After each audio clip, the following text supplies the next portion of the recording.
I am a lifelong Volvo fan. And, well, if you knew that, that's because you've watched at least one video review of a Volvo product on Motor Illustrated's YouTube channel, and for that, I thank you very, very much. Yes, lifelong Volvo fan. I mean, I remember when I was a kid, a neighbor of ours had a 240 wagon, and then they upgraded to a 740 wagon, and I loved it, absolutely loved it. My father owned a V70. I had a XC70 in the mid 2000s.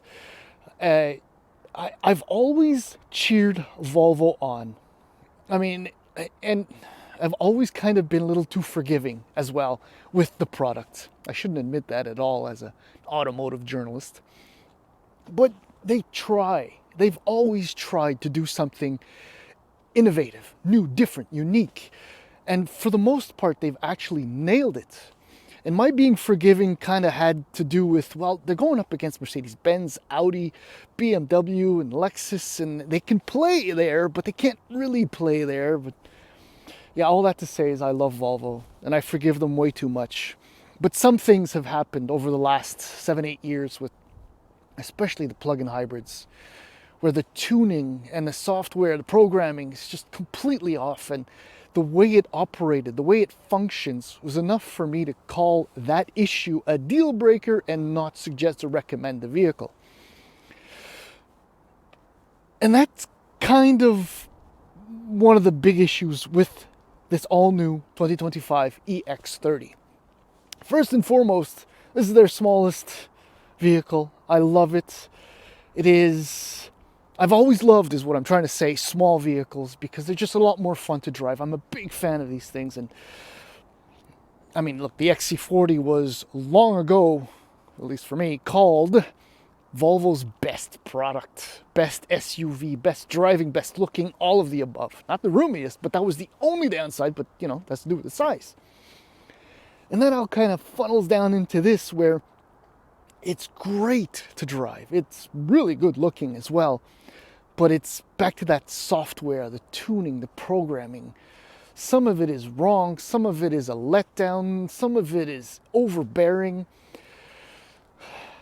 And I'm having a hard time truly enjoying everything else about this. Well, that's not entirely true, but I am having a pretty good time. Small, electric, good power. But yeah, so in the following video, as you may or may not know, we're going to do the walk around. And then we're going to go for a quiet, spirited drive. So please, hang in there. Alrighty then, let's just dive right into pricing. $44,900 for the base rear-wheel drive core model in the US. In Canada, the same model is $53,700. If you step up to the Plus, that's when all-wheel drive becomes an option for $3,000. So an all-wheel drive Plus is $59,900, so that would be your cheapest all-wheel drive dual motor, twin motor setup for the EX30. And then you have the top trim all-wheel drive Ultra, which is $62,100. That's a fair amount of money, let's just put it that way, for something so small. But yeah, that would be one of the big issues. It's just always the price. I mean, you do get a lot, but well, a lot. I mean, as standard, you get a 12.3-inch touchscreen. You get power driver's seat, heated steering wheel, heated front seats, heat pump, and a number of other features. But that's I don't know. It's always a lot of money, especially when you consider, say, what you can get from the Koreans, you know, in a lower class of vehicle. This model actually is an Ultra, but rear-wheel drive. So you're looking at about $60,600 with the Ultra package, which actually adds a 360-degree camera, the power tailgate, the panel glass roof, the two-tone paint job as you see it here, and all kinds of driving assistant businesses that are so annoying. And these 20-inch wheels, $60,600. I don't know. One final lap for for the looks. It's nice. I love these little touches. The LEDs. Oh, look at that! It's working, of course. So that's one of the issues. So as You may or may not know or have noticed this has like a proximity ring around it, and when you're holding onto the fob, it recognizes you and unlocks the doors, allows you to get in, even allows you to start. But oh no, now it worked. The problem is, and this is what I was trying to say with the programming and all that, is that I'd say 3 out of 4 times as I walk, I don't know, half the time, let's just put it that way, when I walk up to it, it does not recognize me. I can be sitting on the car, my hand is in the handle, and it will not unlock. So you never know if it's going to work. Same thing with the power hatch. Let's do that right now. Sometimes so everything is working now because I guess I've been working with it. So that's 318 liters of trunk space, by the way, which is actually decent considering the size. That is a good amount of storage under here, so that works out pretty good. But that's been one of the most annoying things about the vehicle, is that the proximity sensor does not always work. I mean, it's great that you don't have to use a key, but if someone's chasing you and you run up to the car and you're like, oh, I gotta leave, and then it won't let you in, and then finally it lets you in. But when it does let you in, the good news is that it's a really, really nice interior as the snow begins to fall. This has got the blue and black interior, which is really, really nice. A decent space for 2, never 3. Never 3 adults, absolutely not. But what you're seeing is, well, this is Swedish simplicity at the absolute max. I mean, look at the door cards. There is nothing on them, nothing. Just a giant bin, really nice armrest, and an ultra cool handle. But that's it. Seats, same thing. I mean, just the one rotary knob. The center button there is how you toggle between, up and down, side, and all that, and the lumbar support. But the seats are really comfortable and they're gorgeous. And then here's just a general shot of the interior, which we will now climb in. And as I said, I mean, the car now is ready to go. It's ready to start. All I got to do is foot in the brake and then, play with the column shifter. Where things go wrong, let's just do it right now. Yes, okay, I know, thank you.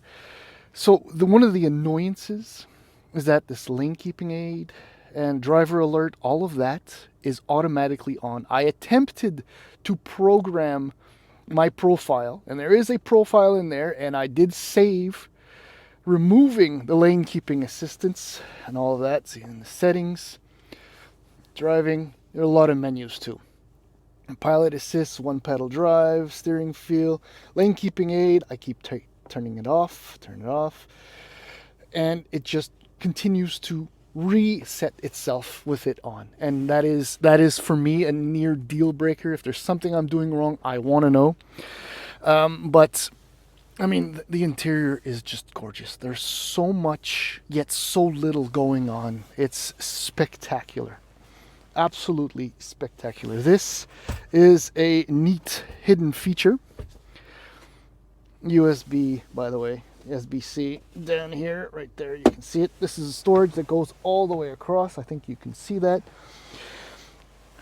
Now here's some issues that I thought, Volkswagen made this mistake and Volvo is doing it too. These are the only door window switches. So you have to activate rear to get them to go down. That's just impossibly, I won't say it, but I hate it. I just absolutely hate it. That's being lazy as far as I'm concerned, or sacrificing function for styling. It doesn't work. It really does not work for me. Steering wheel is fabulous. It's thin, but the D shape is unbelievably cool. Now, if we go back here, obviously everything is in this panel. And in some cases it's great, in other cases it's just terrible. Your speed shows up here, and then this is your little graphic with the cars, as you drive by, nav. It's great. It's 12.3 inch screen across. Apple CarPlay and your menus, HVAC. This is why you need all of this. This is why you need all of that. If it wasn't for the way all of this is, the tiny menus and the difficult to access things, you wouldn't need all those driving aids. So it's like a self-fulfilling, well, prophecy isn't the right way to put it, but anyway, I know it's a boring shot, I apologize. Visibility is actually pretty good, despite the fact that you think that you're sitting like in a armored tank with a cage, but there's a huge opening there. And yeah, so that's that for that, and let's go drive. Yes, yes. Okay, so yeah, so lane keeping aid off. I'm gonna turn one pedal drive off and driver alert off. So many unnecessary steps. I hope I'm doing something wrong. Knowing Volvo, however, these are all those super safety features that they believe are necessary to cut down on accidents. The thing is, back to the software and the tuning and the programming and all that, if at least it worked well, kind of like the perimeter around the car when you have the fob in your pockets or whatever, and only maybe 1 out of 2 times it'll recognize that you're actually there and want to get into the car. The lane keeping aid and the assist and all of that is kind of weird. I'd say 4 out of 5 times when it's a dotted line, it recognizes it and gives you the little vibes and wants to tug you back into the center of the lane. When it's a solid line, at least 1 out of 2 times, it doesn't even recognize that it's a solid line. It just recognizes that it's solid and will allow you to cross over without using your turn signals, of course. And even a double solid line, it doesn't necessarily recognize it. So in essence, not only is it annoying, but it doesn't work very well, or it's not reliable. I don't get it. I just don't get it. Well, let's go into something positive now. The ride quality is impeccable in this small SUV. The comfort level is good. The handling is really nice. And you may have noticed I have the steering wheel set on normal because everything else feels just too artificial, over-assisted, or overly assisted with artificial weight, which I find really annoying. But look, it's so smooth. It's so composed. It's magnificent. And a single motor setup, which could be considered, like a underpowered, but with 268 horsepower, 253 pound-feet of torque, this thing shoots forward. It's unbelievable. 5.3 seconds, 0 to 100 kilometers per hour with just the one motor. And if you step up to the twin motor setup, 422 horsepower, 400 pound-feet of torque, and a 0 to 100 kilometer an hour time of 3.6 seconds. It's insane. Just a single motor. I mean, the power is fine. You don't need the second motor for the extra power. But what you do want is, this morning it was a little icy, you want the extra traction, because I was doing all of that. But that's okay because it's kind of fun. Now back to the negative stuff. So you get a 69 kilowatt hour battery, which is supposed to give you an estimated 420 kilometers of range. The estimated efficiency in combined driving is 18.1 kilowatt hours per 100 kilometers. I am getting none of that. Yes, I'm enjoying it, but I'm averaging about 24 kilowatt hours per 100 kilometers, and even on a full charge twice now, and it's been hovering above freezing. So between overnight, it might go down to -1, -2. In the morning or midday, it's 5 to 7 degrees Celsius, give or take. But the max that I've seen indicated after a full charge is 340 kilometers, which is like a 20% loss compared to the estimated 420. That is catastrophically terrible. What is it going to be like in about a month from now, when the average temperature is just below 0? I don't know. The range question is really not cool. Recharging, it's okay. It's 150 kilowatts, 153 kilowatts exactly. It's the maximum capacity for fast charging, which is fine. I mean, it's something like, I think, 24 minutes to get a full charge. Not a full charge, sorry, to go from 20 to 80.